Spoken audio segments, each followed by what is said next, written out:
Good day, journal. You're still very much the same person you've always been. You don't think any better or worse about yourself. You know who you are and not why you are. You know to whom you belong, not why you belong. Yes, you are who you thought you could be. You are who you always wanted to be. Today, people know you worldwide as a serial best-selling, award-winning author and renowned global public intellectual. These days, there isn't a place where you can go that someone doesn't recognize you. But thankfully, you are not a celebrity. You don't seek fame. You are that incognito man of African descent. Often you appear in public, but hardly a soul sees you because you are incognegro. Yep, you heard it because you said it. You said incognegro, not incognito. It's a play on the word incognito. It's not original. You can't remember who you heard first say the word or when you heard someone say it for the first time. But you said it too. It may seem crass to some, but you don't think so. We're all so uptight. There's rarely any space for jokes and laughter. We live such a life of incongruity that we are routinely a paradox wrapped in an enigma, displayed as a puzzle. Our human trinity, mind, body, and soul is practically always incongruous. It's as if there is an award we expect for living incongruously with who the Spirit designed us to be and the needs of our fellow humans. We go about our days incongruous with the terms and conditions of the call on our lives. Incongruous we are, loving our Maker with all our hearts, minds, and souls, and loving our neighbors as ourselves. Our expressions of love are incongruous with the Creator's expectations. Yes, you are a person whom this nation once called a Negro. And when you're out in public, very often, people do not know it's you that they see. In this nation, you're undercover even if you're not attempting to operate stealthily. Like it or not, the role this nation forces you to play is that of an undercover brother. No, like you said, you're mostly the same person that you've always been. You did not and are not seeking fame or fortune. You never intended to be amongst the exclusive small group of the wealthy and privileged. But you did intend to take over the world as the premier college and career readiness expert. You wanted to be a style of a life coach who shows others how to live the life they always imagined. You wanted to share with anyone interested in how to have the life you want on your terms and live out daily and enjoy your own purpose. You are a humanity propulsion engineer. And wouldn't you know, life is as you hoped and dreamt it would be. Life is as you constantly desired because you did your part. You do your part daily.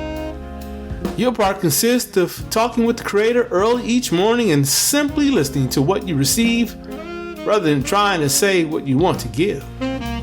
Seeking understanding still trumps seeking to be understood. There is a distinctive difference between sharing what the Creator gives you and what you want to give to the world.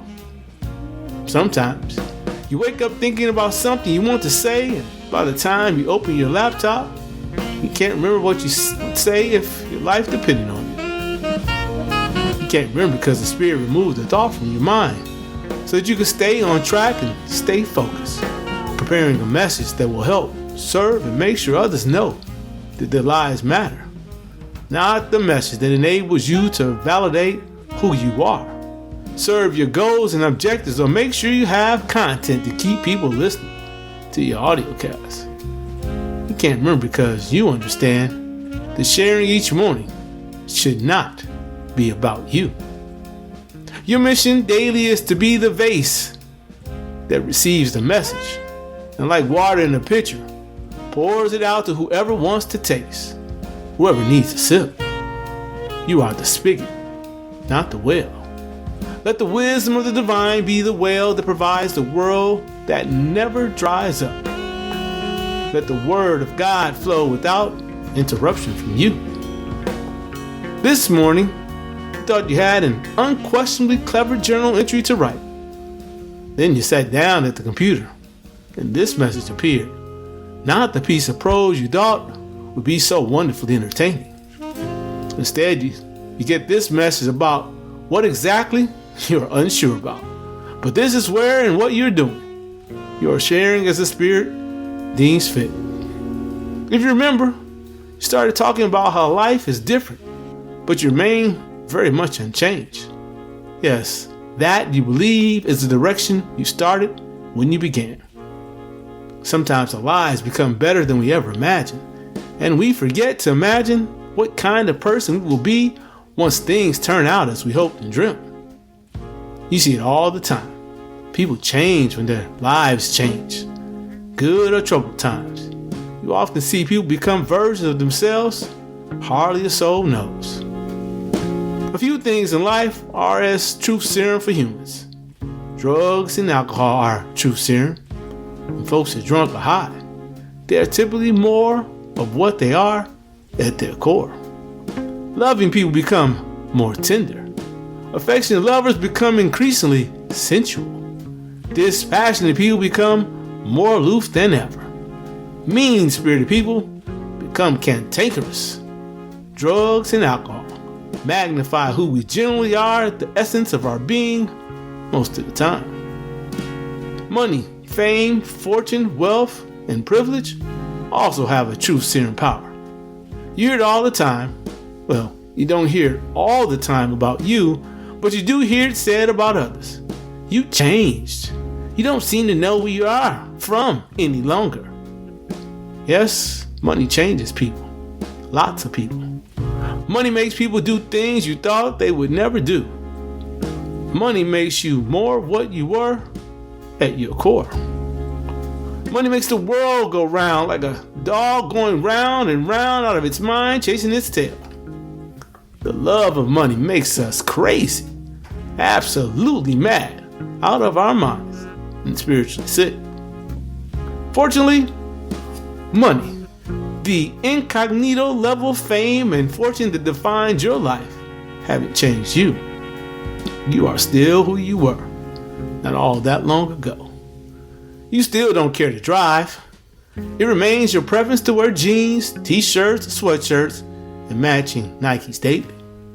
And not just any sweatshirt, you prefer hooded over crew. Of course, you choose hoodies over crews. You can't maintain your anonymity as easily in a crew as you can in a hoodie. Don't shoot! My hands are up. It's just me in a hoodie. You still eat simple, vegan food, which remains your meal of choice. There's no need for Michelin star meals or having to eat at a place that requires you to make reservations weeks, if not months in advance. Fancy food will never mean that much to you. You still travel commercially, although you usually sit in first class when traveling long distance. Otherwise, you sit in a coach seat like everyone else. It's hard to justify the extra expense of sitting only a few feet from another plane section. The money spent trying to avoid being close to the least of us could be better used to do something for the greater good and improve life, especially for the least of us. After all, the plane is taking everyone to the same destination. Whether you sit up front in first class or at the back of the aircraft does not affect, expedite, or delay when you arrive. Yes, you're much the same as when the journey began to speak and write full-time and exclusive. You remain in excellent health, still existing as 160 pounds of twisted steel, covered in premium cinnamon sweet, melt in your mouth, not in your hands. Ooh, cool, hot, dark, sexy, chocolate. Your wealth is far more abundant than before, but you couldn't tell. You still don't owe or own anybody. You still aren't interested in hoarding trinkets and toys. or acquiring those things that rust and moths destroy. Best of all, you, like today, woke up receiving the timeless wisdom and understand why you received it. You get to share it with others.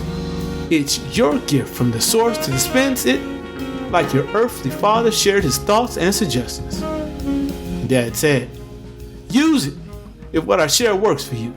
If it doesn't feel useful, feel free to ignore me. Please throw away whatever I share. And this message is no different. If you can use it, please, by all means, apply whatever is helpful. If not, feel free to throw it away. Your job is not to lead a proverbial horse to water and make it drink, or to waterboard the horse, forcing it to drink. The celestial intent of free will is to be forever free for all. Your job is to show others where to find the well with the Spirit's water, which renews the mind, body, and soul, and changes the heads and hearts of those interested in being their best selves and living their best lives, just as you did, just as you always imagined. That's your job. That's why you received this message. Reflect and write. Who are you? It is more essential to be clear about who we are than our why. The why of your life may change and shift depending on circumstances. However, who you are should not. Rich or poor, famous or unknown, who you are should remain steady. When you are living your best life, the life you've always imagined, will you be one of those people who change when their lives changes? Will you become versions of yourself that hardly a soul knows? Have you considered the kind of person you will be when your life becomes better than you ever imagined? Now act. Today's action is all about who. Who are you? Who do you want to be remembered as when your life is over? Who do others say you are? Does it depend on who you ask? Are you living an incongruous life? You may not be who you think you are. There could be an enormous difference between who you think you are and who those you share time and space with believe you are. Are you authentically who those you choose to be in relationship would perceive you to be? If you are ready to explore who you are, I invite you to head over to nathanielaturner.com and sign up for the 5-day wake-up challenge. Day 4 takes you through the power of who investigation. Hop over there and journey forward.